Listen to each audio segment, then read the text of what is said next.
কিন্তু কথাটা সেটা নয়, কথাটা হচ্ছে আমরা আমাদের বিয়েতে তোমার পরিবারের সবাইকে ডাকবো।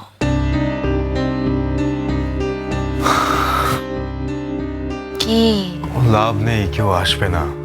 আরে বাবা, বলে তো দেখি, আসা না আসা তাদের ব্যাপার।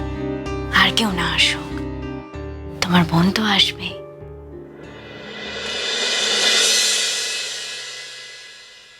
কতদিন দেখি না ওকে, কে জানে হয়তো আসবে। হয়তো না, নিশ্চিত ভাবেও আসবে। আর ভাইদের কথা আমি আমার দিক থেকে রিকোয়েস্ট করব, হয়তো আসবে। কেন যেচে অপমান হতে চাইছো? এই শোনো, আমার মান অপমান না এতটা ঠুনকো নয়। জীবনে কোনোদিন কোনো প্রয়োজনে আসেনি, হঠাৎ করে তাদেরকে ইনভাইট করা তোমার কি এত প্রয়োজন হয়ে পড়লো আমি তো বুঝতে পারছি না। প্রয়োজনটা না হয় আমিই বুঝলাম। দেখো, আসা না আসাটা তাদের ব্যাপার, কিন্তু টাকাটা আমাদের ব্যাপার।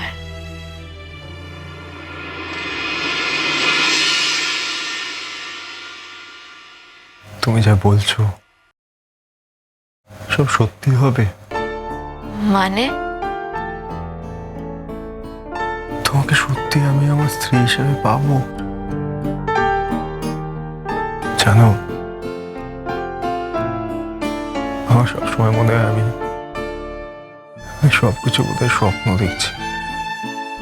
সত্যি আমার জন্য এত কিছু অপেক্ষা করেছিল, সত্যি ঈশ্বর আমার জন্য এত কিছু রেখে দিয়েছিল। মানে স্বপ্নে যেটাকে সত্যি ভাবে, সে সত্যিটা আমার সঙ্গে বাস্তবে হচ্ছে। এই স্বপ্নটা একদিন দুম করে ভেঙে যাবে না তো গুড্ডি? সবকিছু মিলিয়ে যাবে না তো? কিচ্ছু হবে না, আমি আছি তো। এই, এবার ঘুমো তো। কদিন ধরে অনেক অনিয়ম হয়েছে, আর কোনো অনিয়ম আমি তোমাকে করতে দেবো না। কাল থেকে আমি যেভাবে বলবো, যেভাবে সবটা ঠিক করে দেবো, তুমি সেভাবে চলবে। ঘুমো, আমি আসছি। গুড্ডি, হুম। কিছু না, এমনি ডাকতে ইচ্ছে হলো তাই ডাকলাম।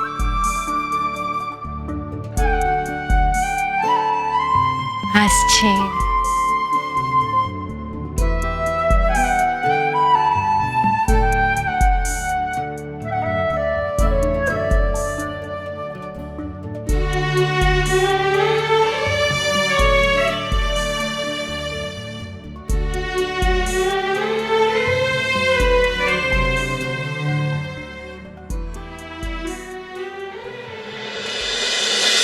কারণ আজকে আমি তোমাকে একটা কথা বলতে বাধ্য হচ্ছি।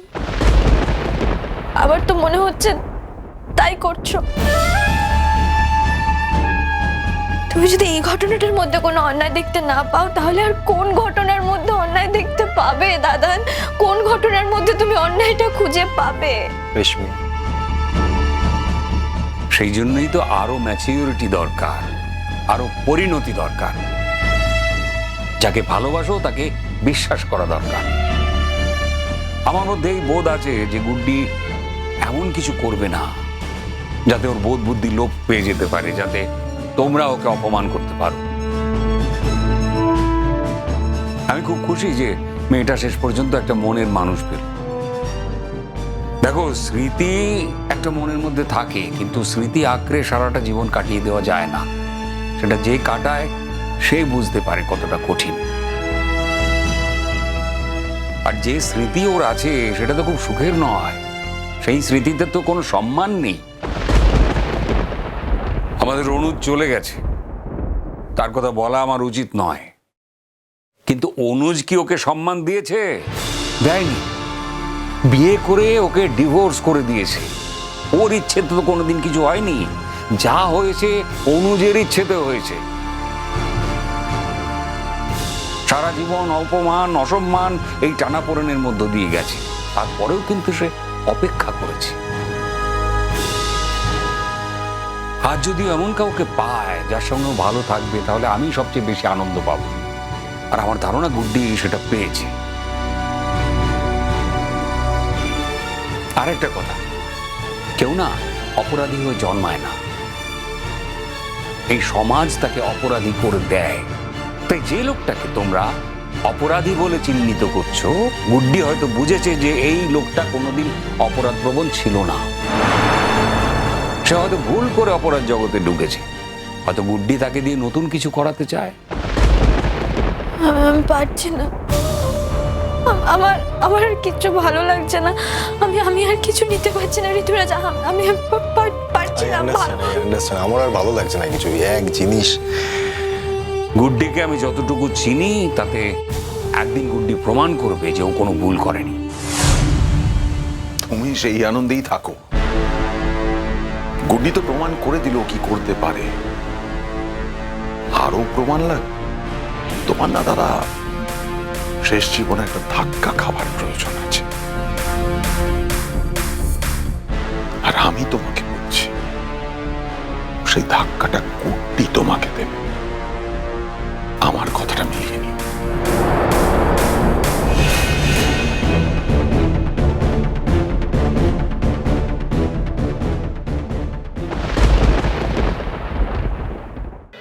আয় দেখ, দেখ কি কাণ্ড করেছে। দেখ, আমাকে মোটেই রান্নাঘরে যেতে দিচ্ছে না, সব রান্নাবান্না একাই করেছে।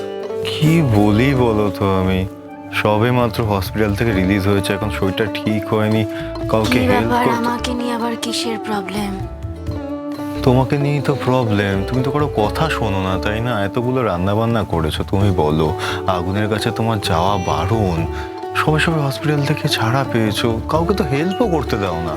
মুহূর্তগুলোকে নষ্ট করতে নেই, এমন মুহূর্ত তো আর বারবার আসবে না। আমি চাই না নষ্ট হোক।